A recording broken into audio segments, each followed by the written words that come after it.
Hi everyone, welcome back. I'm Michael Sandler, your host on Inspire Nation. If you've ever dreamed big dreams and wanted to live a bigger life, if only it were possible, then do we have the possibility making show for you. Today I'll be talking with Dr. Dain Heer, best-selling author, and I would argue revolutionary. He's a revolutionary for helping us strip our limits and see beyond the confines of what we think is possible. He's also written a truly revolutionary book, something unlike anything I've ever read, and I read a lot. It's Being You, Changing the World. It's now the time.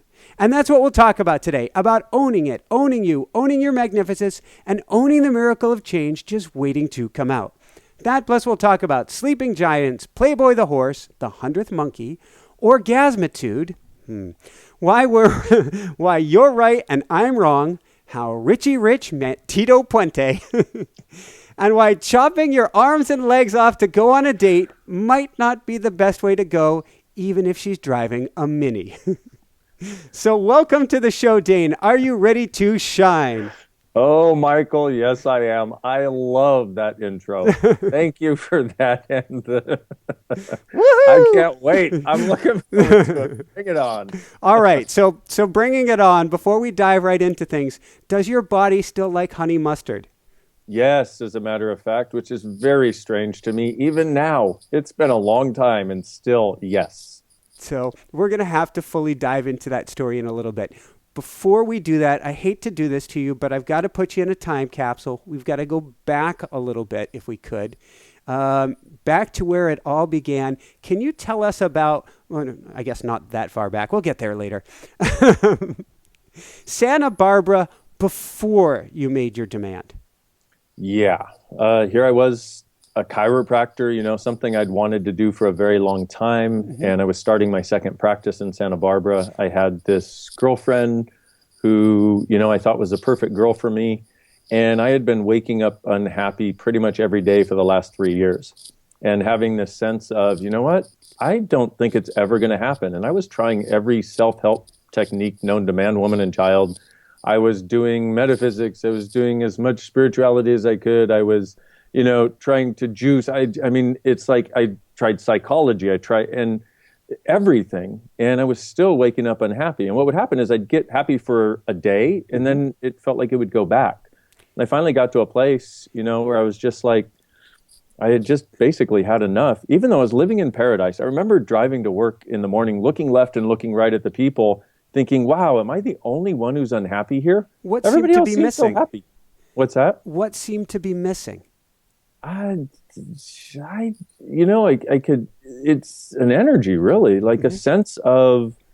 a sense of being there in your life, a sense of having gratitude for it, like a sense of really having value. I mean, all of these things I call senses, it's kind of like, I think what was missing was me, I was trying to do everything that I was supposed to have done and I did it all, damn it, I had done it. I have the girlfriend. I've got the practice. I've, been through school, blah, blah, blah.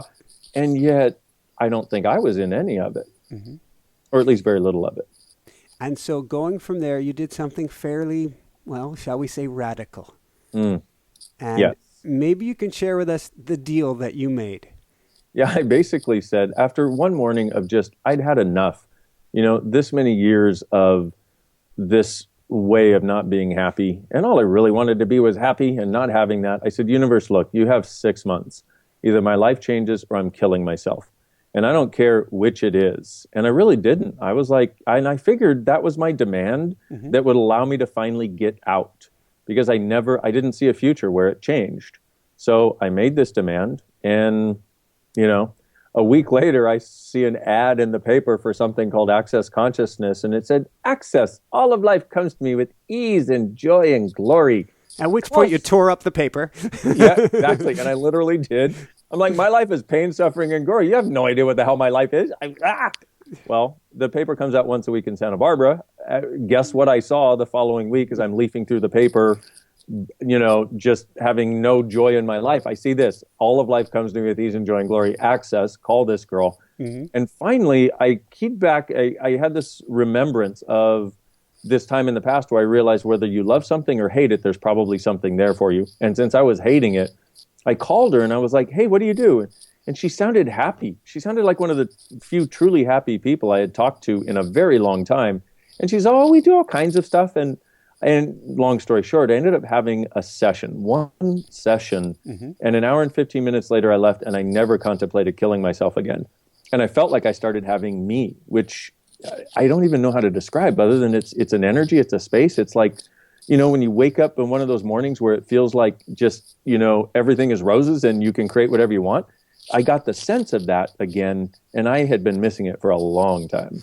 We can't go into the whole journey, but what in the world did she do? Exactly. This particular session was something called Access Consciousness bars. And it's these 32 points in the head. You hold them really lightly, and it creates a sense of peace and ease like nothing I've ever seen. I've seen people, in the last 16 years of doing this, I have seen thousands of people change a lot of areas of their lives just starting with this, let alone the other 8,000 tools that are available. And it's interesting because we just had a study done and I can't talk very much about it because it's up for publication, but that says that this is highly effective in changing brainwaves, which is a, sort of this reality explanation for how it works. But it literally changed my whole world. It's jumping ahead, and so we'll get there in a minute. I want to stay in some sort of an orderly fashion, if possible. I'm so bad at that. I apologize. That's okay. It's making me think lighter versus heavier, and whatever this was lightening you. Yeah, very much so. And that's one of the tools of access is what's true for you. And please, everybody, take this and use it. It'll make your life so much easier. What's true for you makes you feel lighter. What's a lie for you always makes you feel heavier. And what this did for me was created a huge amount of lightness in my world. And when something does that, that's the direction you want to head in.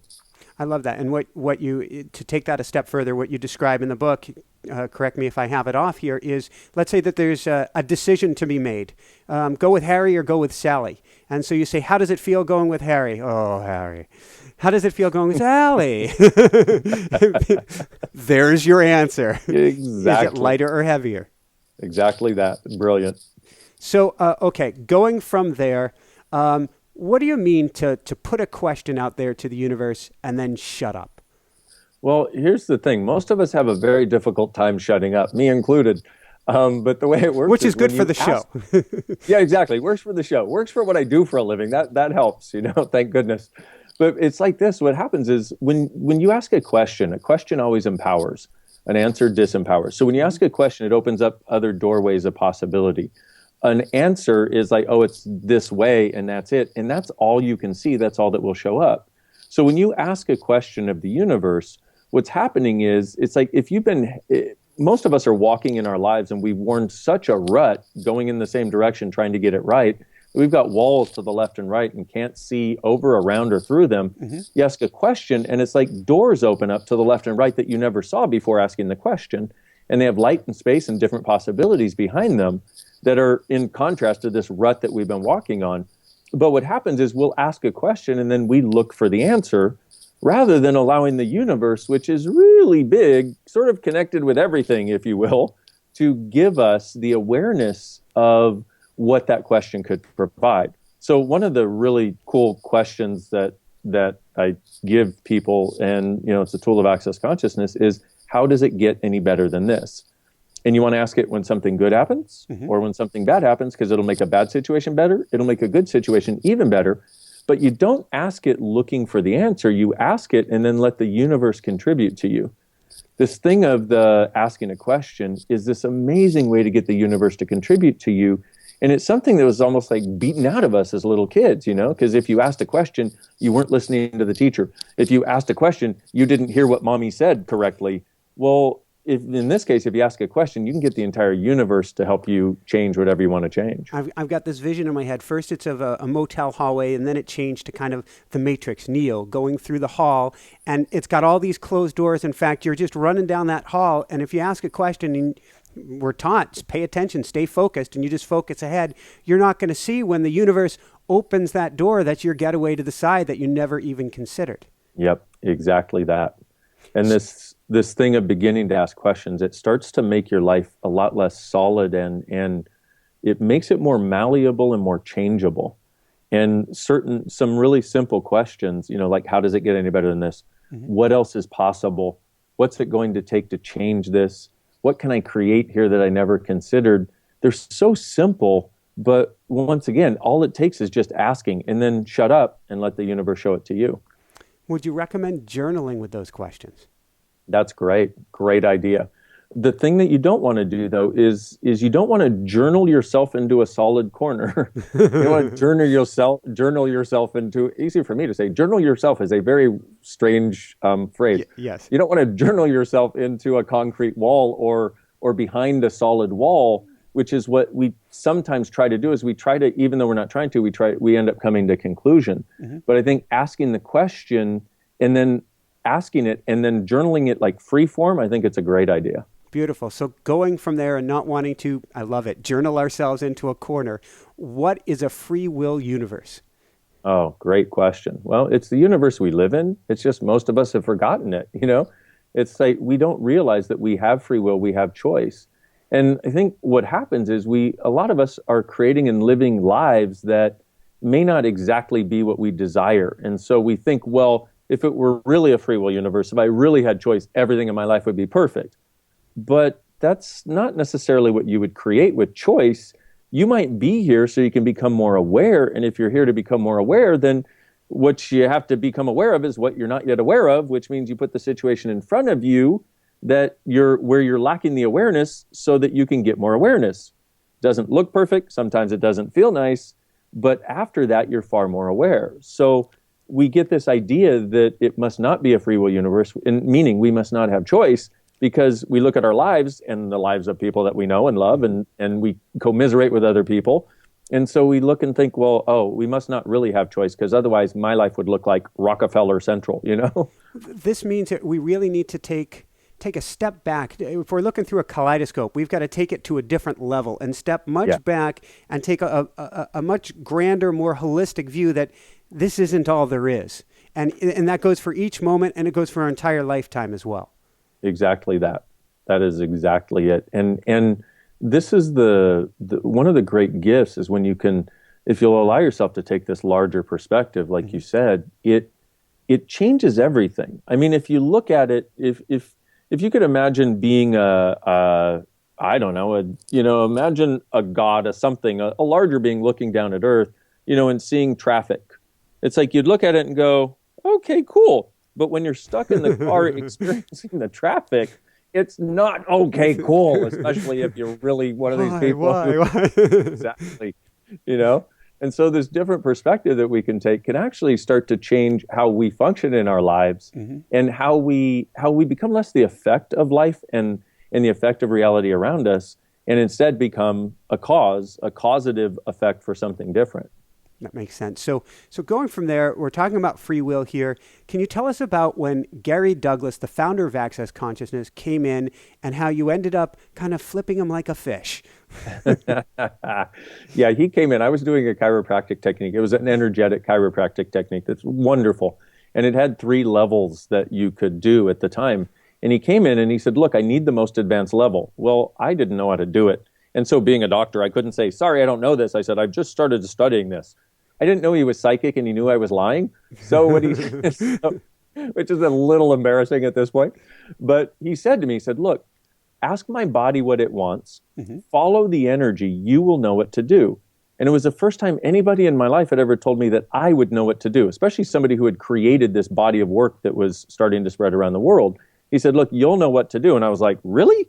And on the one hand, I was terrified. And on the other hand, I was so excited. It was like a little kid, getting a brand new toy. And so I'm lying down on the table to start as I would with my normal chiropractic. And there's a different energy that comes through. And it felt like being totally loved and cared for, and totally nurtured, and at the same time having superpowers. And I was like, wow, okay. And I had no idea what was going to go on, right? But at one point, I'm standing 15 feet away from him and working on him still. And my hand is doing this, and he is flopping on the table like a fish. Yeah. And I was like, I literally was standing there going, so happy he was face down, so he couldn't see the look of shock on my face. But he said, and he got up after the session, he went, wow, that was incredible. And he later told me, he said, look, I was dying when I came to you. I just wanted to get out of pain so I could go on long enough, to where my wife would be taken care of and whatever. He said, and then you jerk, you made me live. And I was like, wow. It changed my whole paradigm for what was possible, because I always knew that we should have an ability to contribute to people, to help heal people, to help change. But when he said that, it hit home, and I realized that we as beings are far more capable than we've ever given ourselves credit for. So what is ESB then? ESB is energetic synthesis of being. It's what I call the work that I do, quote unquote. This energy that comes through in the sort of universe that I tap into when I work. Yeah.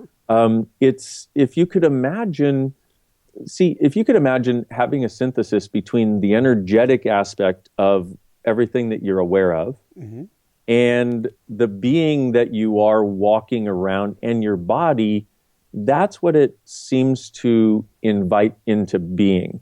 And one of the things that I found in doing this work is that it's a lot of the little, the parts and pieces of us, if you will, that we've cut off at some point or invalidated or won't allow ourselves to access anymore, that create depression, that create unhappiness, that create a constant state of judgment, that create disease.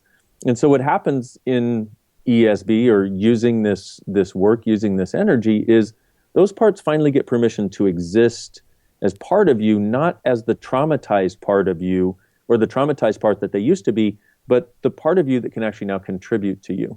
What exactly are the things that got to cut off? I'm thinking back to kids when we tell them, don't do this, don't do that, but also your imaginary friends aren't real. I mean...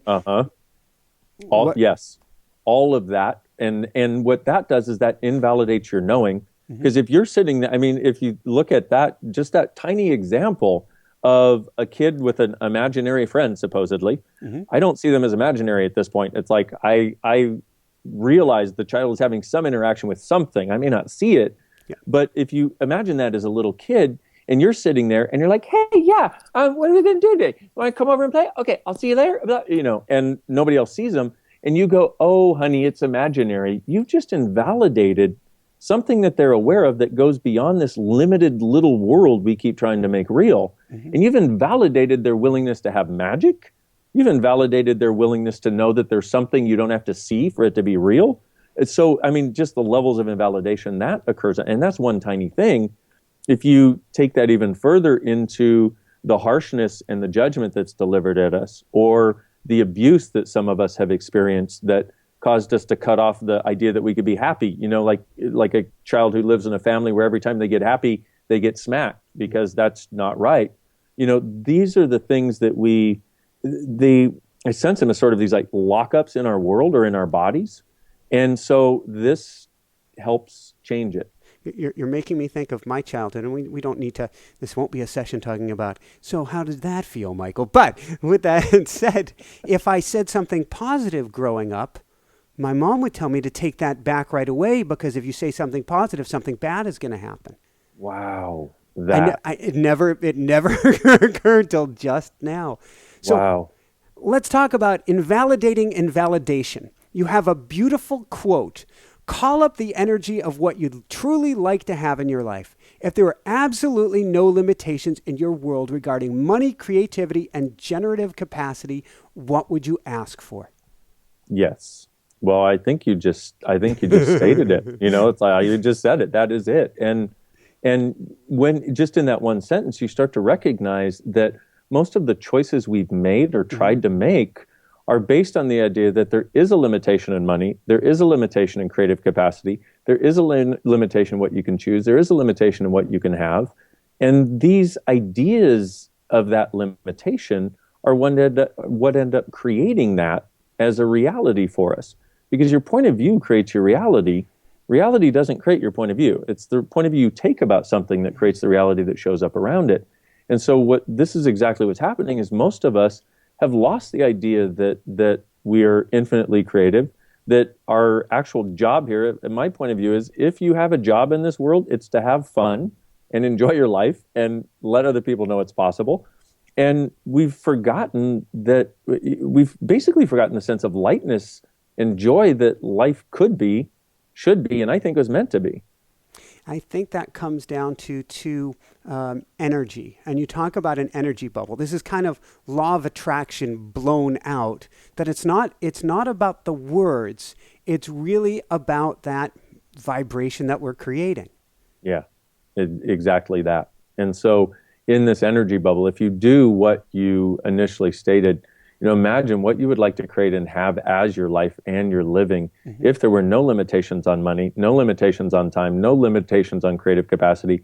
And if you actually were the magic you are, and if you get a sense of that and you actually put that in front of you, and what you can do is you can look at this from the place of, one example is like a job, quote unquote, or making a living. I don't know how you want to put it, creating in that realm of your life.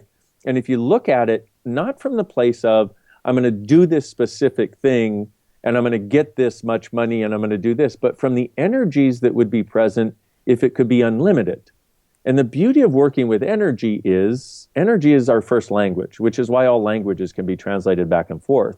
So when you do this from the energy of it, now it's not, oh, I would like this job in this place, but I can't have it because of blah, blah, blah, blah, blah. There is no because with energy. It's just, oh, here's the way it would feel if I had it. Here's the way it would show up. Easiest way to put it, here's the way it would feel if I had it. And so if you got a sense of, like, just really quickly, if you got the energy and put it in front of you of what it would be like with no limitations to, like, let's say to take whatever money it is you're making right now and double it, triple it, and have it go up to maybe 10 times that. Would you like a job, or would you like a work space where you actually got to travel? Would you like to be able to have a nice place to live and maybe other places around the world? Would you like to perhaps you'd like to work with interesting people, like to do something that changed all the time and where the income potential was there, but not only that, it was actually a contribution to people in the world. And if you got a sense of all of those things and you can sense it, it's kind of like, and what happens is it starts to, if you're going with it, it starts to create more lightness in your world. And then you have to pull energy into it from all over the universe. And it's a really big universe. So pull energy in, pull energy in, pull energy in, and then let little trickles go out to everyone and everything who's going to help make it a reality for you that you don't even know yet.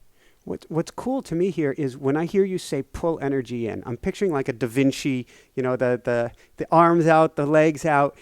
There's no work going on to pull the energy in once you're in that energy bubble. When you're in, I call it the woohoo factor. Once you're in the woohoo, things start coming to you. Yes, exactly. And that's exactly it. And this thing, I mean, it's one of the easiest things you can do. If you did it 3 or 4, or every 3 or 4 days, it's like I did this once, and a week later I got a call to come to Texas to do, and this was 16 years ago, because I got the tool from my friend Gary, the founder of Access Consciousness. And I did it once because I was looking to change these things in my life. And I got the sense of the way it would be if they were the way I would really love them to be, including traveling, including facilitating classes, something I'd never done before, and different things like that. I got a call a week later to travel, to do a class, and to give sessions. And it was the first time it had ever happened. And it's amazing how quickly things can show up when you go back to the energy of it. And this is a tool for allowing that to happen, because with the energy of it, our mind, it goes away, which allows the woohoo factor to be there. And like you said, man, when you get to woohoo, magic happens. Woohoo! So going from there is a way to cut off the flow if we're not careful, and that is judgment. So I'm wondering if you can tell us about judgment, and specifically, what do cow people and horse people have to do with things? Oh, boy. So here's the thing about judgment is it's one of the biggest killers of possibility there is. And if you look at it, it's like you can either be happy or you can have judgment. They don't go together. I mean, how many times have you ever done happy and judgment at the same time? You don't. You can either be grateful or be in judgment. You can either be truly creative in that woohoo place, space, and being, or you can have judgment. So what you start to recognize is our judgments are everything we've decided are good or bad, right or wrong, that we have as a fixed point of view. And the thing is, for every judgment or decision or conclusion that you come to, nothing that doesn't match that judgment can come into your world. And so what ends up happening is we've learned to base our lives on judgment, trying to only do what's right as though we're then going to be happy, and trying not to do what's wrong as though then we won't be unhappy. Except just the mere act of judging shuts out everything that would allow us to be happy. So we've got some weird, screwed up stuff going on here, you know? So what happens is, so one of the things that we found is there seem to be literally like two different species on this planet. Mm-hmm. And in the book, you know, I more easily refer to them as cow people and horse people. But so like, let's take, if you look at a horse and a cow, they live in the same pasture, right? Yeah. Sometimes, depending on the pasture, they basically do the same thing. But, you know, horses will like run and jump and play and have sex and eat and run and jump and play and have sex and wonder, oh my God, I can jump over that and I can jump over this and yay, make me do this, yay. Woo-hoo. And the cows, yeah, exactly, woohoo. And that's exactly it. And the cow's like, okay, I'm gonna eat a little and chew my cud and wait to be turned into hamburger, you know? Aww. So it's like they're two different species, but they live in the same place, eat the same food. Well, we have sort of seen this on this planet. There's basically, in a sense, if you want to look at it this way, basically two different people that function like two different species. And so you have the horse people that are the people who have always been in judgment of themselves as being wrong. Mm-hmm. They always feel different. They always wonder why they don't fit in. They always wonder, but they're always looking for more possibilities. They're the ones who are looking to change things in the world. And they think everybody's like them. And like I said, one of their primary ways of functioning in the world is they tend to be in judgment of themselves. Now, then you have the cow people on the other side, okay? The cow people on the other side are the ones that are always in judgment of everybody else. Mm-hmm. They look at you and they're like, why do you do all that weird stuff? How could you even think of, like, how can you think that works? There's no scientific study backing that up. And their point of view is you take a pill to handle everything. And by the way, you're wrong for being weird. And global warming isn't real. And I'm just going to sit on the couch with a couch potato wand, and why would you do anything else? Okay, so that's the cow people point of view. And the reason for having this conversation is because the horse people have been making themselves wrong continuously. Okay, we call the horse people humanoids, by the way, because they're some weird version of things that really look for greater possibilities continuously. And so what happens is the whole reason for having the conversation is because the humanoids have been in judgment of themselves continuously. And what they do is they keep trying to bring possibilities to the cow people that don't want them. They just don't want them. It's like, and they look at you like you've grown 3 heads and a tail when you try to talk to them about some other possibility. Like, hey, maybe you could change this with energy. And they're like, are you kidding? You weirdo. You always were weird. You were always the freak of the family. And that kind of thing is what goes on. So if you recognize, hey, they're just a different species, it's fine. No need to judge them. Mm-hmm. No need to judge you. And no need to try to turn a cow into a horse. What happens is your life starts to get a lot lighter and a lot easier.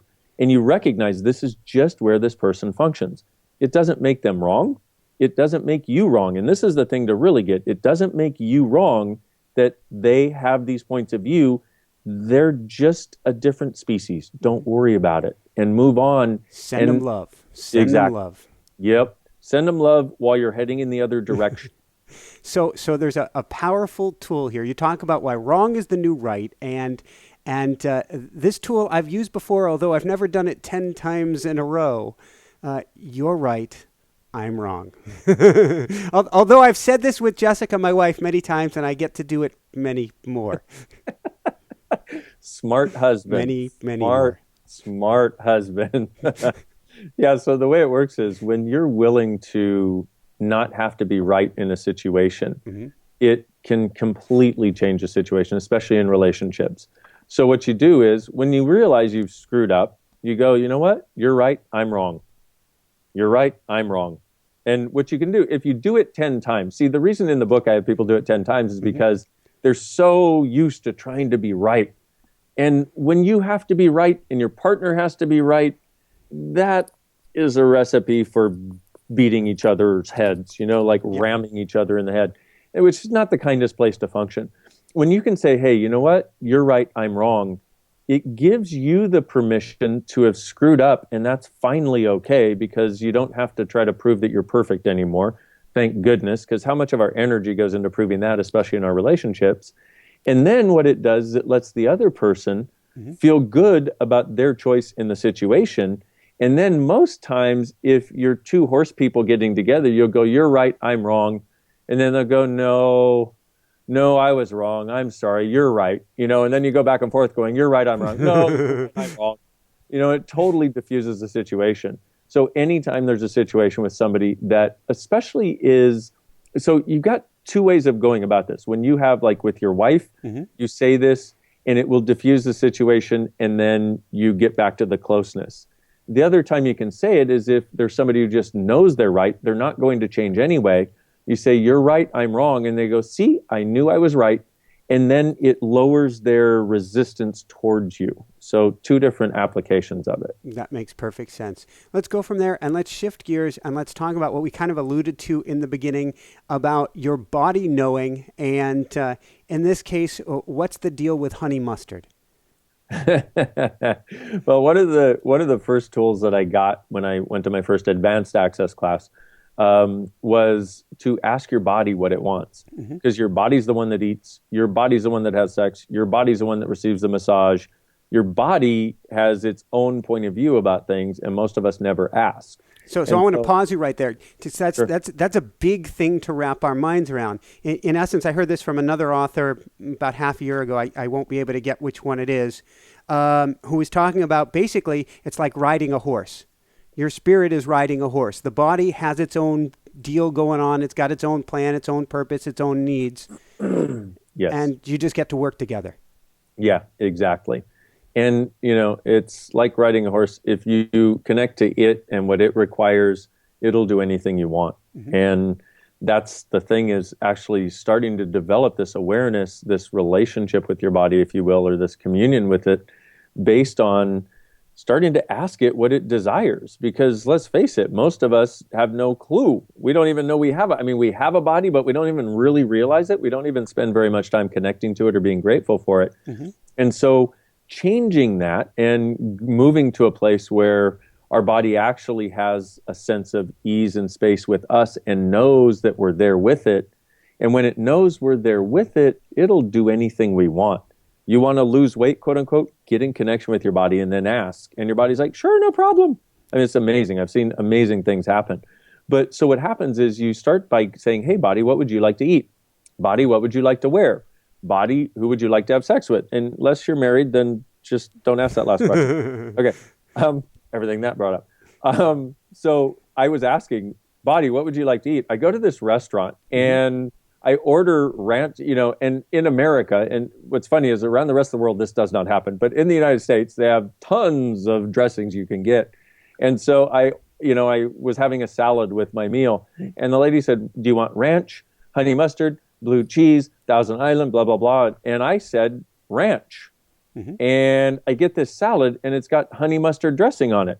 And I was like, what the? And Gary was sitting next to me. He said, why don't you just try it? And I'm like, okay, fine.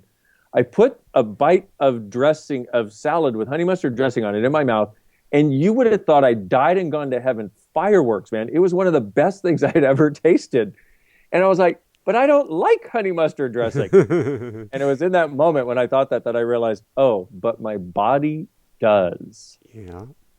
I think that's so important. And it comes back to also, it's learning what your body wants. It's also, you have in here about understanding what other people's wants. Is this me? Is this somebody else that I'm taking on their want, desire, energy?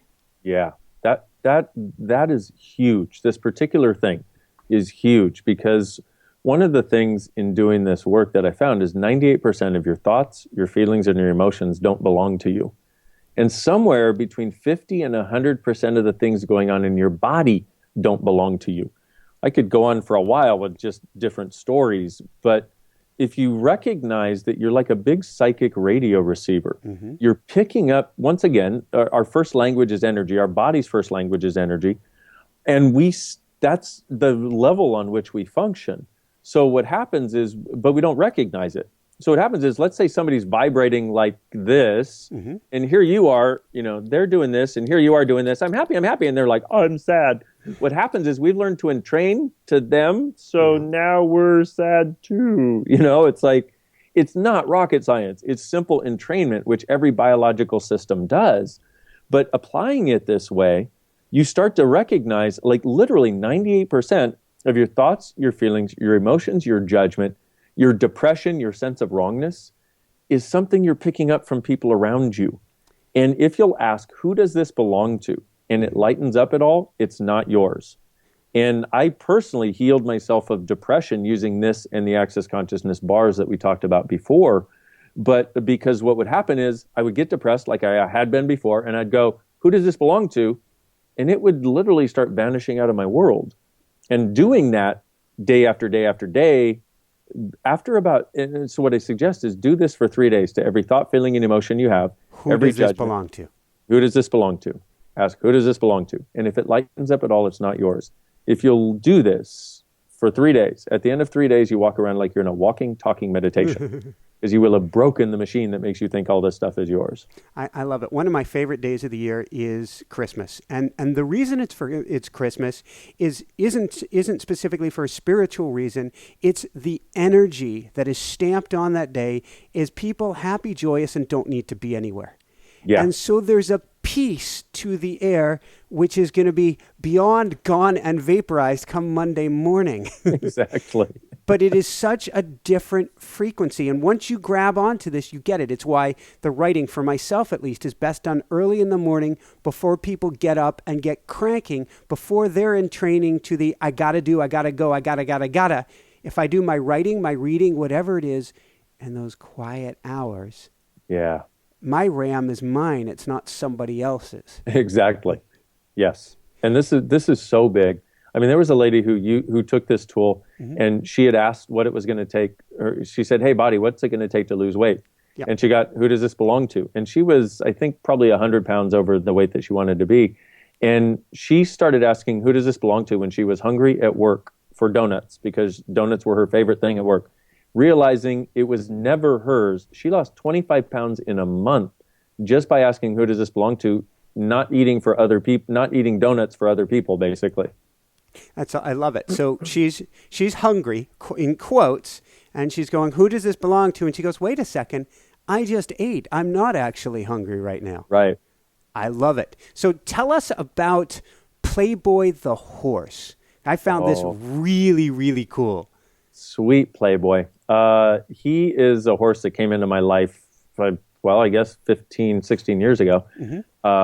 And it's this interesting thing, I have this point of view. Everything I needed to learn in life, I learned from my horse, And so he's this sweet, amazing creature who, from the moment I met him, there was this connection, kind of like with Black Beauty, where you're just like, you have this thing, and there was such an acknowledgement of being. And the thing about him is he wants to play. The reason his name is Playboy is because he played from the time he was a little kid. And the people who owned him are like, "Oh my God, all that horse wants to do is play." And if you do anything with him that's not play, he's not interested. And so he's cool. Yeah, he is, exactly. He's got life figured out. That's right. And he really does it. And just sweet, amazing animal who is still alive, by the way. I'm doing the math. That puts him up there. It's pretty cool. Yeah, exactly. And it's really cool. So what happened was I got news that he had gotten cancer. And I was like, "Oh no, what's going on?" And he wasn't your horse at this point. No, and he was my horse at this point. Oh, okay. He had been my horse. He had been my horse for quite some time. But he basically showed me from the time he was my horse, he had shown me the energy of total caring, total joy, total enthusiasm, and what it's like to be like a friggin' rocket ship on 4 hooves, just running all out and just unabashed woohoo. And he opened this up in my world. So when I found out that he got cancer, I was like, "Oh man, what's going on?" And what I realized was I was not receiving from him. Even though we had had all of these things that I'm talking to you about and telling you about, there was still this level on which I was shutting out the contribution that he could be for me. And when I realized that, and I'd been doing this, and this was a few years ago. I don't know how many years ago. I can't count right now. This is a few years ago. And I had been, doing this work and working on my receiving and opening up to receiving everything the universe has to offer. And yet still there was this place in which I was not receiving everything that could be gifted there. And so when I got this awareness of him having cancer, and I said, "Hey, dude, what's going on?" And he was like, "Look, you need to receive even more." And I was like, "Okay." And this falls into the realm of, remember, we talked about the little kid with the invisible friend. Yep. Well, it's like, I'm glad I didn't have that particular thing done to me, because it's got that same sort of communication to it. You're communicating with an energy, an energetic thing that's there, but I wasn't, you don't have to be next to it at the time. And what I did was I went, okay, I'm going to lower my barriers, and I'm going to receive even more from him and from everything else around me. And I started doing that, and I got a level of peace in my life. And this horse, who's had cancer for 10 years now, Wow. is still going strong. So it's amazing what can happen when you actually allow yourself to receive. And most of us walk around with these walls and barriers around us, trying to protect ourselves from the world. And I understand that completely. I absolutely do. And yet, it's like there's this other possibility for how we can be, where we lower those walls, recognize we're not going to be hurt, we're not going to be destroyed, but we can receive everything the universe has to offer. Can you give us an example, a brief example, what it looks like to drop that guard and allow it in?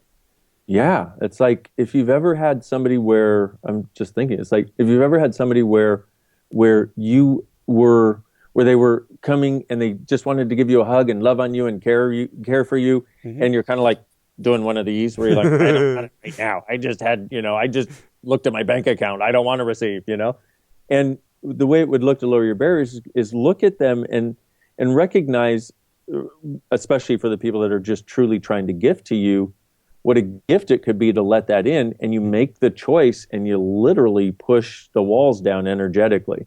And it's a choice we make. It's a choice you can make, I should say.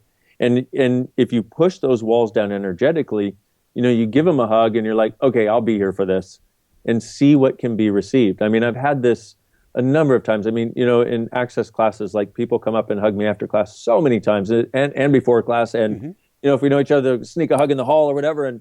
And there were times where I was so in my own world and thinking about facilitating and blah, blah, whatever I was going to be doing or had going on in my own life. Somebody would come up and let me give you a hug. And I'd be like,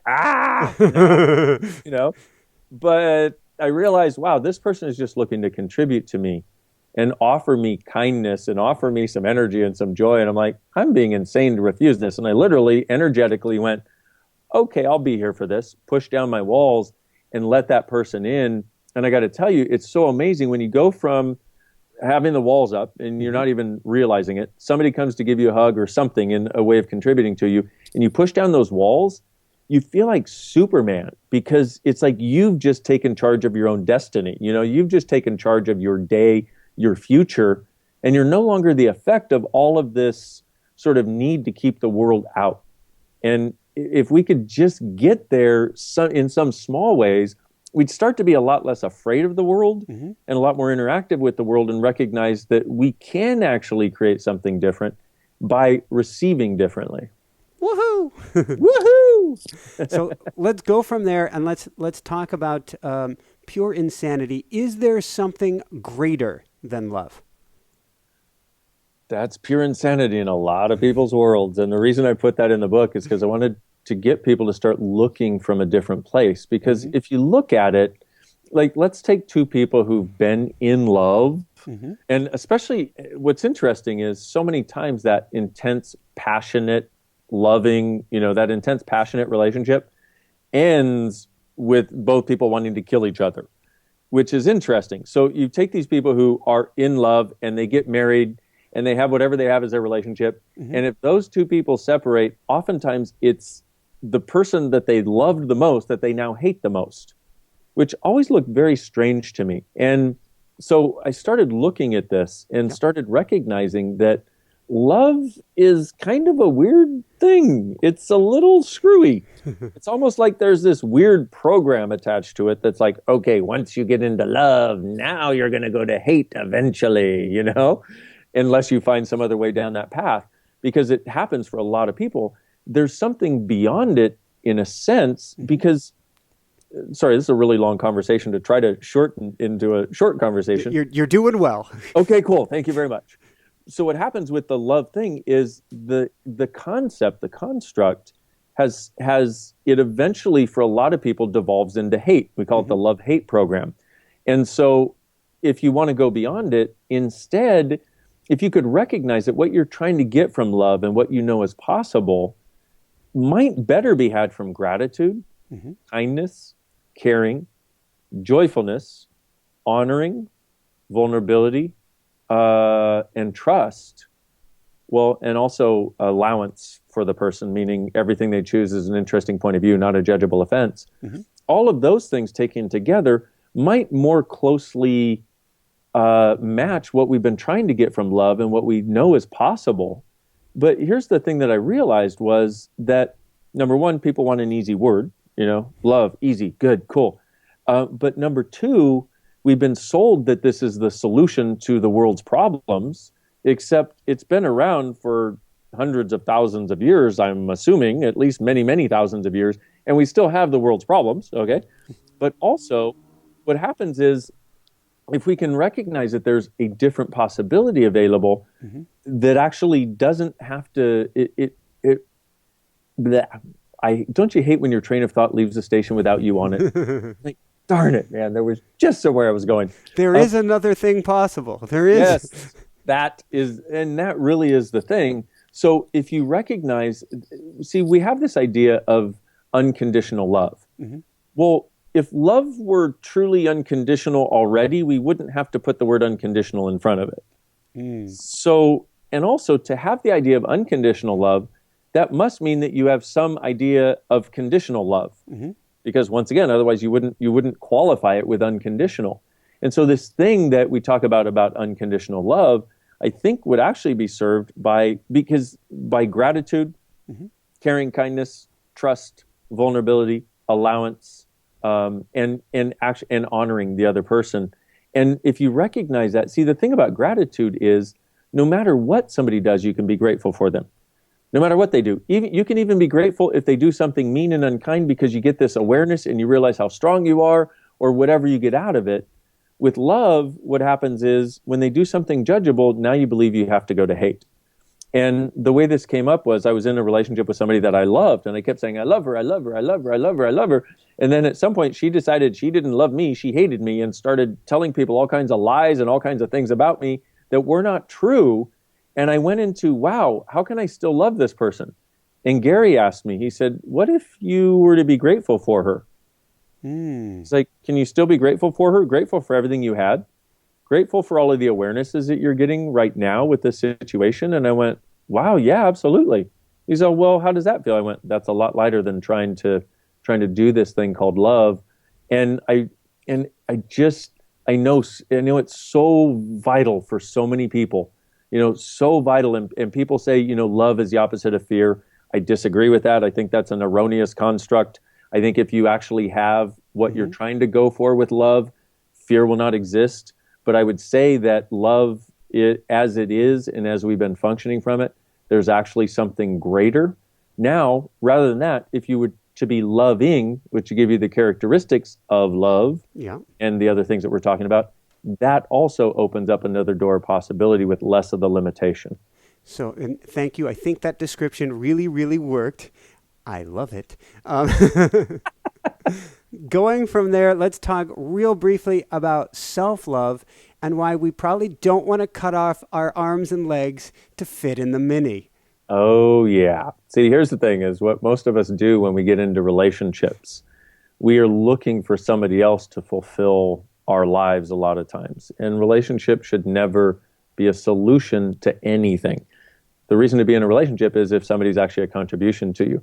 But what most of us do in relationships are, like, let's imagine you're at your house and the person you're in relationship with drives up and they honk the horn and you look outside and they're driving their little Mini and you're like, oh my God, this is awesome. I'm going to go on the ride of the relationship and I'm going to go on the ride of their life with them. This is going to be so great. And so you go to climb into the Mini, right?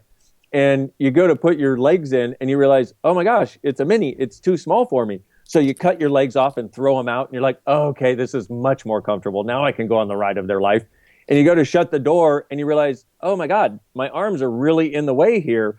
I'm too wide for the Mini, but I want to go on the ride of their life and I want to go on the ride of this relationship with them. I'm going to go with them. It's going to be awesome. Okay, so you cut off this arm and you chew this one off and throw them out and you use your chin and shut the door and you're ready to go, baby.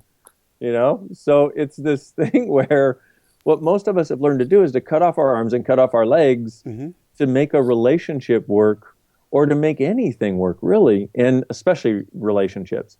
And part of that, once again, goes with this concept of love, because what we've seen as love is where, mom cut off her arms and legs to be with dad, dad cut off his arms and legs to be with mom.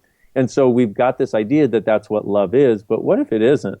What if there's something different possible? And that's one of the questions that I ask. What if there's something different possible? And what else might be possible? If you no longer had to cut off your arms and legs to be in a relationship, what else could you choose?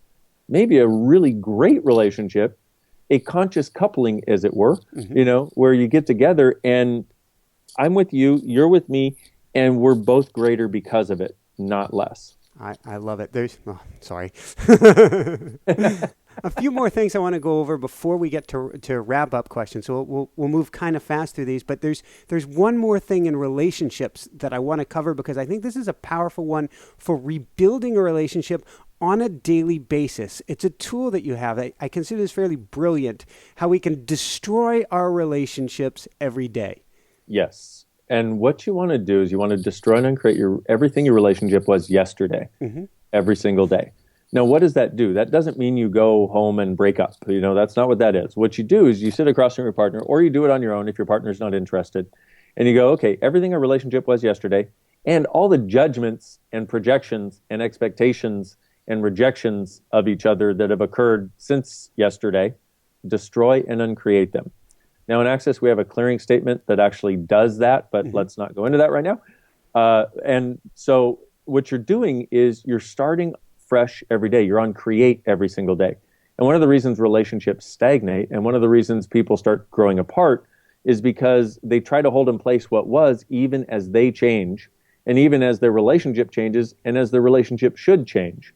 So what this does is it always puts you on create, and if you're doing it the way I said, it will eliminate those walls of judgment that build up that really are what create the separation that we experience later on down the road.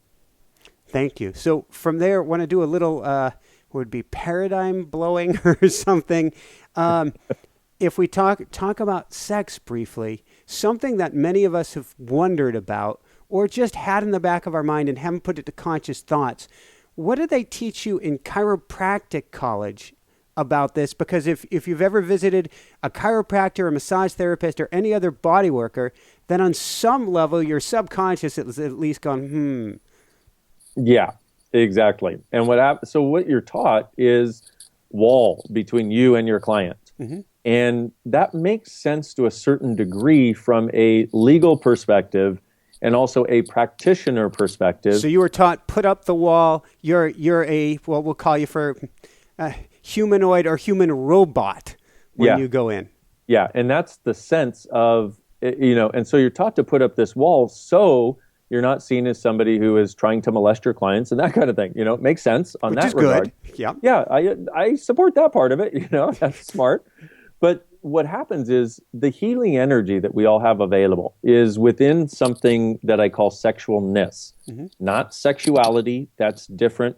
And I'm trying to undefine these and present different possibilities so that we can actually get to the place where we can have all of our capacities available with none of the crap that we think has to go with it.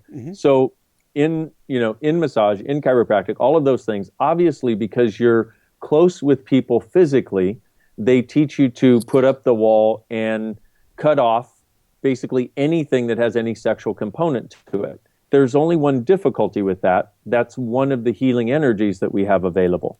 And so there's this concept of something called sexualness, and it's something that Gary Douglas and I talked about and developed and worked on the definition for it, which is healing, caring, nurturing, joyful, generative, creative, expansive, and orgasmic. Whew. Now, what's that like? It's like if you've ever been around, like when a cat moves, you see total sexualness there. If you've ever been around somebody who gave you this hug and it felt like it melted all the judgment out of your world, there's total sexualness in that. It's like, and once again, this is a large concept to try to explain in a very short amount of time. And so people can go, what are you talking about? But what I'm saying is, it's not about putting up the wall doesn't work. Walls don't work to the extent that we have to cut off some part of ourselves and keep some part of ourselves behind the wall. So what this is really about then is having the capacity to have your healing, nurturing, caring, joyful, generative, expansive, creative, and orgasmic energy there, no matter what you're doing. Now, if you happen to be a massage therapist, as an example, and you give a massage with total sexualness, that's not sexuality. That's not, hey, look how sexy I am. That's not, hey, I want to have sex with you. Has nothing to do with the copulation. That's different. That should be a choice between two consenting individuals, okay? Right. So copulation is different. That's putting the body parts together. This idea of sexualness is something that you would want your massage therapist to have if you're getting a massage. You'd want your chiropractor to have it. And it's not that they're going to try copulation. That's not what's going on. It's specifically what's not going on, because they won't be functioning from a place of judgment. Because if you look at that, the people that do the weird, hey, I'm going to grope your crotch, whoever does that, they don't actually have a sense of ease and space with this entire area. They're actually functioning from the trying to cut it off and suppressing it and it overcoming that, and then they do something highly inappropriate. So what this is really about is having, I'm going to say it again, healing, caring, nurturing, joyful, generative, expansive, creative, and orgasmic energy there that allows you to be the gift of healing that you can be for somebody, the gift of contribution you can be for somebody, but also the gift of healing and when you have it for yourself, it's a gift of healing and contribution you can be to your own life. It's Beautiful. Where you eat ice cream and you go, woohoo! Where you're out in the sun and then you go in the water and it's like, wow, this feels so good. That's actually nurturing to our bodies. And once again, bringing the conversation back to our bodies, it's something that's often ignored. And we cut off anything having to do with sexualness because of all the weird crap that's out there in the world about people doing weird stuff to each other, and we just don't understand it. So I'm trying to present a new paradigm that opens up a different conversation and a different possibility for people in their bodies. Well, it sounds like, if I can wrap it up in that tiny point, maybe that's it. To bring all the energies in to a focal point to be able to help someone, you need to not block some of the energy streams. You've got to be whole. If you're going to help somebody to be whole, you need to be whole. Exactly. Absolutely that. So, and I want to say one other thing. Just being that energy with someone, it starts unlocking the judgments that they have used to lock up their body and lock up their happiness and lock up their, a joy of embodiment. It's like it's just being that with them starts to unlock their world. All of their walls and barriers. What starts to happen is the person realizes they're finally in the presence of somebody who's not judging them and that they're not a judgeable offense. And what they've experienced is not a judgeable offense. And now they start to actually unlock and recognize that they can have a freedom in their world they never had before. Woohoo! Woohoo! So just two more topics we'll cover, then we'll hit a few wrap-up questions and a brief meditation. Richie Rich meets Tito Puente. Yeah, welcome to my childhood growing up in the ghetto. What happened was my parents got divorced at a very young age. When I was young, they got divorced when I was 2, and my mom had no financial resources whatsoever. And so we ended up going to live in the ghetto. And when I say the ghetto, I mean like a really bad part of town. But it was the only place my mom could afford. And we moved in with this family there and it was where I experienced a majority of the physical and sexual abuse that I experienced as a kid. And so, but at the same time, I had my dad's side of the family who still had money and were doing fine financially and, had a family business and all that sort of thing. And it was this weird juxtaposition. It was an interesting way to grow up. Let's put it that way. And I now realize just so many of the amazing gifts that I got from it, is there's almost nothing I can't speak to based on the life experiences that I've had when it comes to facilitating somebody in unlocking something in their life. So I'm extremely grateful for that. But you have to imagine, it's like my joke about it is there were 3 colors where I grew up. There was brown, there was black, and there was me. I was like the only white kid for 8 square miles. And I didn't really notice it until I was 8 years old. And it was the first time I got beaten up for being a different color. And I was like, I went home and I was like, Mom, I'm a different color, you know? And I remember asking her, Mom, what's a honky or what's a whitey? I don't remember what the word was, you know, It's and she looks at me and she's like, oh, son, oh my goodness, you know? Well, it's But fascinating hearing your grandmother would, if I got this right, she would drive up. Was it a Lincoln Continental, something like that? Brand new car, rip off your nice clothes, put on the old clothes because they get yeah, stolen anyway. exactly. And then send me up the driveway. I mean, I still remember this like it was yesterday. It's like she would literally do exactly that. She would take off all the nice new clothes that she bought for me, put on my old clothes, and I'd walk up the driveway because she was tired of all of my new clothes getting stolen. Everything that I had was stolen by the people that I lived in the house with. Everything. And I remember hiding money at one point. That was stolen. I mean, it's just like, wow. But it gives you a very interesting perspective on life. Now, for a long time, you know, keep in mind, 16 years ago, I was going to kill myself. Well, that was part of it, you know, having everything taken from you and feeling like you can't create a change. But it's like, so for a long time, I thought it was only limitation that I had gotten and experienced from the abuse, from living in the ghetto. I realized that's not exactly the case. And it's not just the case of putting a shiny spin on it or a nicer face on it. It's more like looking at the fact that there were some gifts of awareness that I got that I would have not gotten any other way. I love it. So going from there, does the planet really need saving? Hmm. I'm that exactly. Does the planet really need saving? And it's like, you know what? The planet's going to be just fine whether we're here or not. It's whether or not we can sustain life and living long enough, or not even long enough, but whether or not we can actually Save turn ourselves. the. Yeah, exactly. Does the planet need saving or do we need saving? You know, and it's like we keep looking at saving the planet. I'm like, the planet doesn't need saving.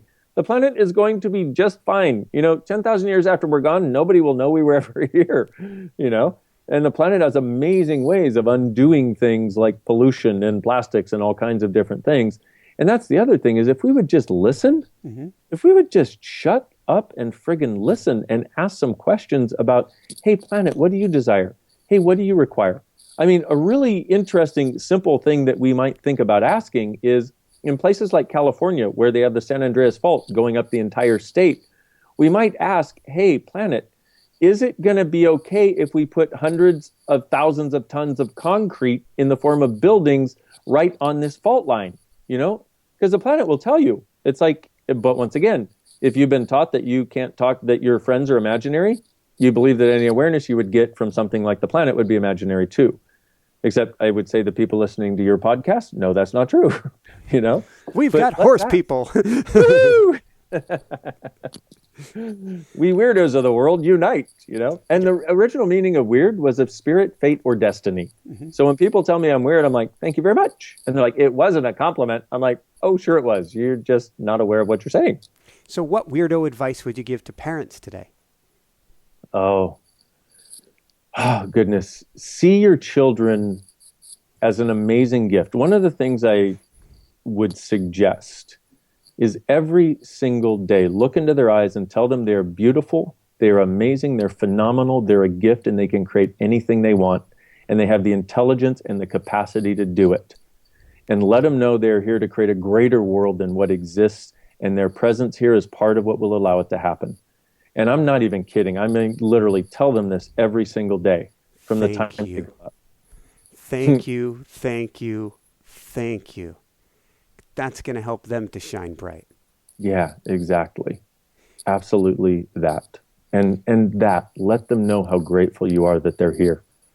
And if there's ever a day where you feel like you're not, you want to, I would say go and pock and pot it, which is this tool that we have of going back to the point of creation where that started and unlock it until you are grateful for them and then tell them this. And I'm serious, every single day, write it down if you have to, so it, or not. So, but it's like, really, please let these guys know that they're a gift. They need it immensely. Thank you. So a personal question for yourself we like to ask just before the end. What personally brings you the greatest happiness, or what I call the woohoo factor? Woohoo! Oh, hands down, It's the change I get to see in people's lives. I mean, I'm here in Vancouver facilitating a class, an ESB class, actually, energetic synthesis of being. And it's like using these tools and this awareness, it's the tools of access consciousness and applying them. And it's like the change that I get to see in people. I mean, there was one lady who lost her mom who's been lamenting it for 4 years, who left there with a smile on her face after the second day, came back on the third day, the smile was still there. And she emailed me and said, I am free. I never thought I would get free. There was one lady who for 25 years has been separate from everyone and everything in her own little world, who came out and blossomed. Those are 2 examples of 100 people in the room. But the change that I get to see is what other people would call miracles. I get to see it on a daily basis. I feel like I'm one of the most blessed people on this planet, because I get to see the beauty of people show up, and I get to see the brilliance that people don't know they are, that they've been hiding behind these walls. Actually, I see the walls come down, and I see them get the access to that, and I know it's going to change their future and our future for the greater. I love it. So where can people go to find out more, to find your book, to find where you are? Anyway, it's like a Where's Waldo, because you're everywhere. That's true. Look for the guy in the loud shirt. You can go to drdainheer.com, which is DRDAINHEER.com, drdainheer.com. On there, and you can also go to beingyoubook.com. There's a lot of free things that I've made available, videos. I've got a YouTube channel that has over 100 videos on it at this point. And they're my attempt to give back and give these tools to people. Because one of the things that was missing for me 16 years ago when I got to the place where I just wanted to end it was the tools to change. And I would never want anybody to be there. So they're available there. There's a couple of free video series on that website. And if you go to beingyoubook.com, there's a 55-minute download of the free download of the intro and first chapter of the Being You book. And so please go. And also you can go to accessconsciousness.com, which is, and you can look up classes. It's accessconsciousness.com. Good luck spelling consciousness. See, you can look. Hint, everybody. Go to inspirenationshow.com. We'll put every single one of these links. There you go. Thank you. Like he said, do what he said. We'll make it easy. To Michael. All right. So, and I highly recommend everyone get the book. It is not your traditional read. It is radically different. That's the best that I can come up with in the greatest way, because I read a lot of books, and some of them start to blend together and start to be the same thing. I did not get that out of your book. It was challenging. It was radical. It was sometimes in your face. Yeah, that. And, that I'm so grateful that somebody who's read so many books comes away with that point of view, because that's exactly what I was hoping to create, because we need something different. We've been doing the same rehash of so many things for so long, and it's not creating enough change in the world fast enough, and not enough change in our lives, not enough fulfillment in our lives. So thank you. Certainly. Well, thank you. So any last words of wisdom you want to share with people? Well, the last thing you know what? I just want to say everything is changeable. Everything is changeable. All you need is the right tools and the willingness to go through what may seem like some difficult times along the way, as things are changed in your world, but everything is changeable. And what if you, truly being you, are the gift, the change, and the possibility this world requires? Woohoo! Woohoo! So do you have time for a short guided meditation? Anything you feel called to share? Absolutely. So everybody listening, I'd ask you to go ahead and close your eyes if you'd be willing to. And as long as you're not driving. And if you're not driving, if you are, don't close your eyes. Okay, please take a deep breath in from the top of your head down to the tips of those cute, sweet, adorable little toes of yours. Thanking your beautiful body for being the gift that it is. Thanking you for being the gift that you are. Taking a moment to settle in and actually settle into your world. to be grateful for your world, grateful for the contribution and the gift that you are to all of us, grateful for the fact of your difference, grateful for the fact that you keep looking and keep seeking, and the awareness that that is not a wrongness. Allow your awareness to expand out so you're occupying at least the space, the size of the space of the room that you're in. And notice what it's like as you sort of unhinge the walls and the barriers and allow yourself to expand into space.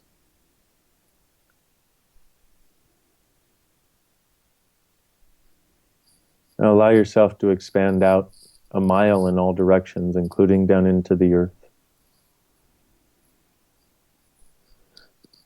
And notice what it's like as you take a deep breath and let it go. Notice what it's like to actually have a communion and a connection with this beautiful planet, with no point of view other than her and the gift that she is to you and the gift that you are to her. Allow your awareness to expand out 10 miles in all directions, including down into the earth. And notice that as you begin to occupy more space, you begin to feel somehow even more like you, even more spacious, which in reality is more the truth of you than you may have ever known.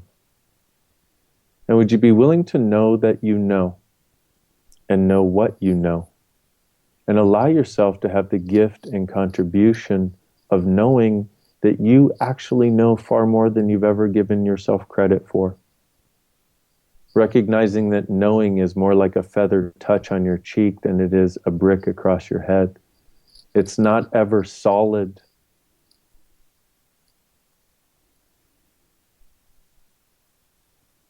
Allow your awareness to expand out 100 miles in all directions, including down into the earth.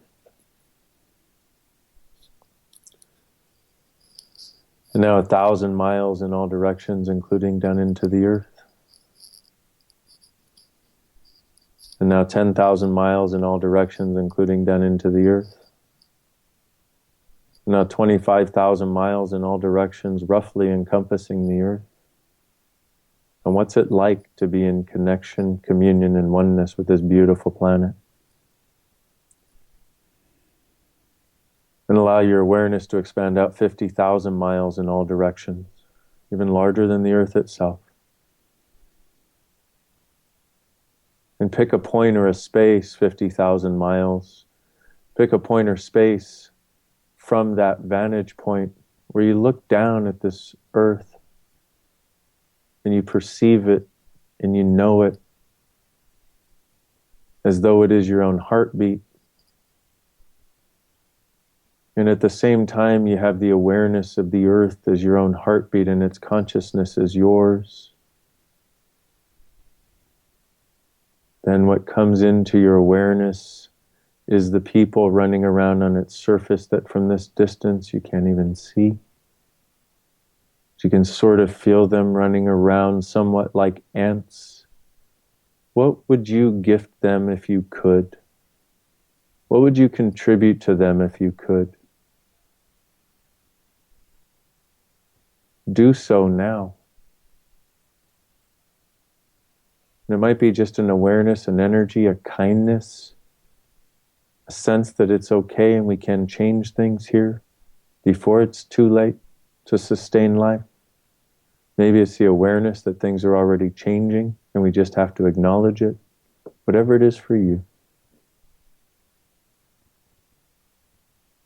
And notice what shift that has planet-wide in its energy. And now, what can you contribute to the planet?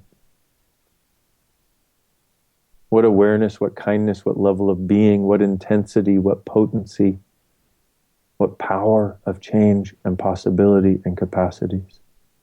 And everything that doesn't allow it, will you destroy and uncreate it, please? And now, what would the earth like to gift to you and your body and your life? And what can it gift because you have opened the doors, you have unhinged the walls and barriers, and you have allowed yourself to make that request and that demand and receive.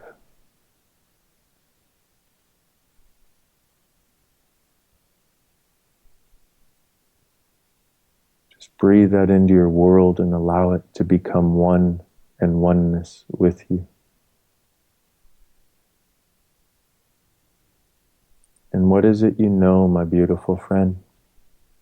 What is it you are? What amazing, phenomenal contribution are you that you just haven't been invited to recognize? Well, now is the time. Now is the time. Now is the time.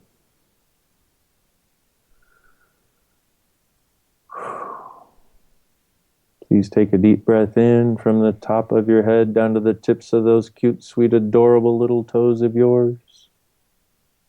Thanking your body. Thanking everything that is within this 50,000 mile space, or however large it was for you that you chose to go. Thanking this beautiful planet that is so gifting to us of so much and requires so little in return. And pondering just for a moment the people that you truly care about, that care about you, just send a little gratitude their way now. And recognize how wonderful it is to gift that and be that, and also to receive it. What else is possible, my beautiful friends?